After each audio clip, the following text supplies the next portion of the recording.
여러분 반갑습니다. 반도체 오빠 천마쌤입니다. 저녁 맛있게 드셨나요? 저녁 시간 한번 또 영상 올려보도록 하겠습니다. 한번 참고해 보시기 바라고, 오늘 국내 코스피 코스닥은 나름대로 선방을 했습니다. 코스피는 1.58% 올랐어요. 1.58% 아주 시원하게 올라가는 그런 모습을 보여줬습니다. 보여줬고 다행입니다. 근데 왠지 좀 삼성만 소외되는 것 같아요. 삼성만 소외되는 모습인데, 코스피는 2610.38이고요 외국인들이 한 290억, 기관 애들이 856억 매수했고, 개인들이 1462억 정도 매도를 했습니다. 좀 오르니까 이제 개미들도 지쳤는지 이제 팔고 도망간다고 정신이 없네요. 일단은 팔고 도망갔고, 상위 종목 보면은 우선주만 보합이고 대부분 다 올랐어요. 본주도 한 0.6% 400원 올랐고, 하이닉스 완전 불기둥 때렸네요. 6.2% 올랐습니다. LG 엔솔이 4.09% 올랐고, 삼바가 0.2%, 현대차 3.1%, 셀트리온 0.4%, 기아 2.4%, KB금융 5.69%, 포스코홀딩스 2.7% 올랐습니다. 아주 기가 막힌 그런 모습을 보여줬네요. 코스닥은 1.56%, 코스피랑 거의 비슷한데 781.01, 외국인들이 782억, 기관이 101억 정도 매수했고요. 개인들이 831억 정도 이제 매도를 했습니다. 매도를 했고요.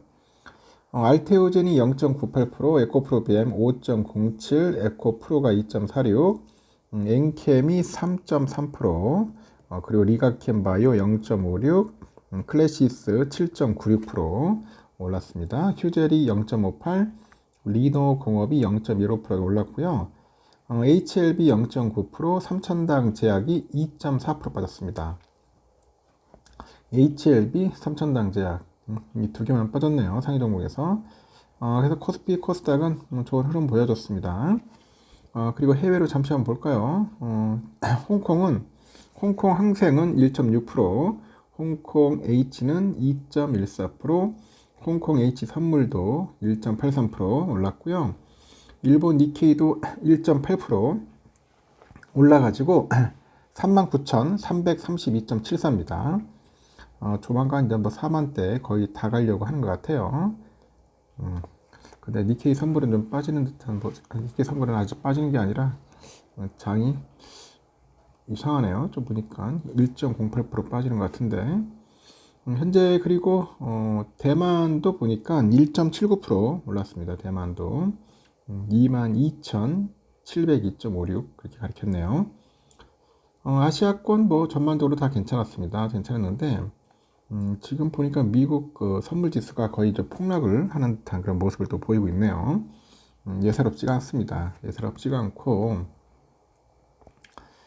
보니까 그 유가가 좀 겁내 튀어요. 지금 보니까 유가가 한 2.3% 튀고 있습니다. 갑자기.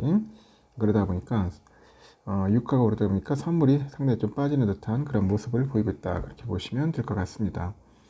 상당히 힘드네요. 보니까. 채권 개미들도 이제 미국으로 간다. 뭐 그런 이야기가 있어요. 주식뿐 아니라 이제 채권 시장에서도 투자자들의 선호가 이제 미국 시장으로 쏠리는 분위기입니다.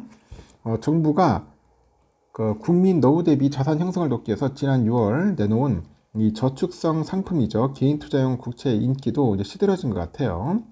어깨에 따르면 기획재정부가 오는 11일부터 15일까지 개인 투자용 국채 총 1,500억이죠. 1,500억 원을 발행할 예정인데, 10년물과 20년물이 각각 1,300억, 한 200억 정도 됩니다.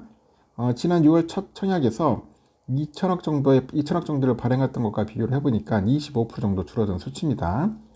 실제로 개인 투자용 국채 경쟁률은 첫 청약이 개시된 6월부터 넉 달간 꾸준히 감소를 합니다.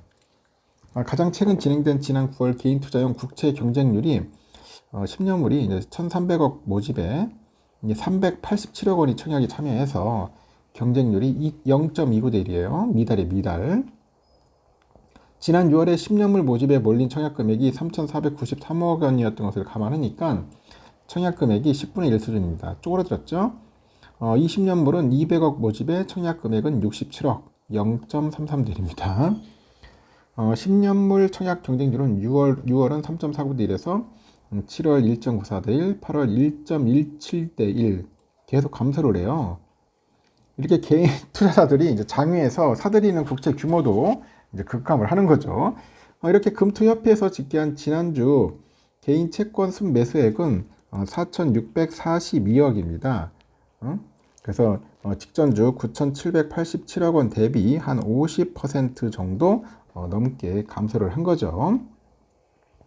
3분기 누적 순매수액을 기준으로 했을 때 계산한 주간 평균 순매수액은 약 9,459억 원 대비로도 낮은 수준입니다.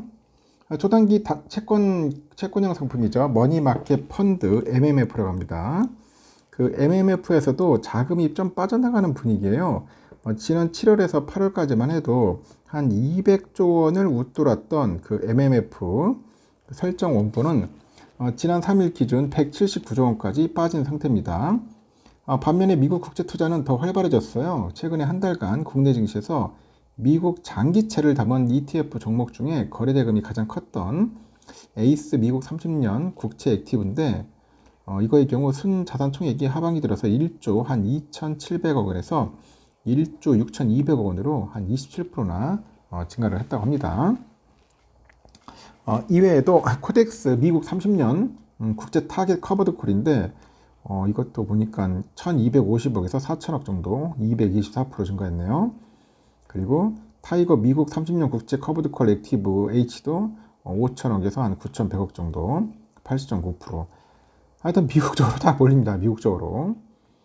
하여튼 같은 기간에 미국 증시에서 개미들이 직접 사들인 그 미국 국고채 관련 ETF 상품은 엄청나네요. iShares 3months Treasury Bond ETF인데 2,532만 달러 된다고 합니다. 하여튼 뭐 결론적으로 미국으로 다 가고 있다. 결국 뭐 대한민국보다는 미국이 낫지 않겠나 뭐 그런 것 같습니다. 여러분들 아시다시피 채권 가격과 금리는 반비례 관계죠. 기준금리가 인하되면은 채권 가격은 상승하는 그런 방식입니다. 투자자 입장에서는 금리 인하 시점에 채권 투자 매력이 높아졌는데 앞으로 미국의 금리 인하가 이어질 것이라는 전망도 미국채 투자를 부추기는 그런 배경인 것 같아요.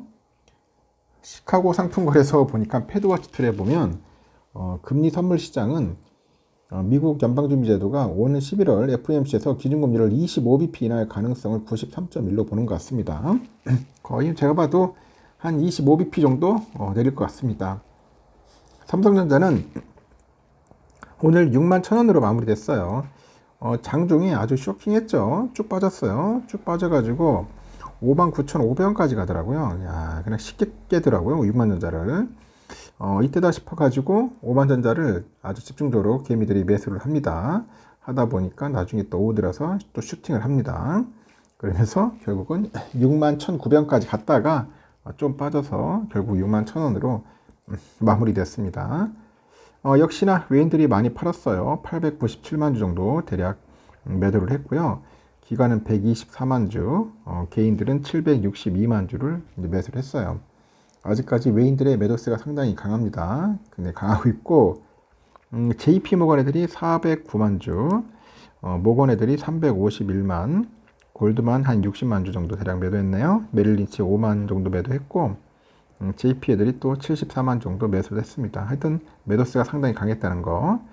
우선주도 마찬가지죠. 장이 열렸을 때 좀 계속 빠지고 있었어요. 빠지고 있다가 5만 400원까지 가다가 다시 슈팅을 해가지고 결국은 5만 1,400원 한번 찍고 나서 다시 또 빠졌다가 다시 또 원위치 5만 900원. 참 힘듭니다. 힘들어. 외인들이 36만 주 정도 매도를 했습니다. 그리고 개인들이 36만 주 정도 또 매수를 했고요.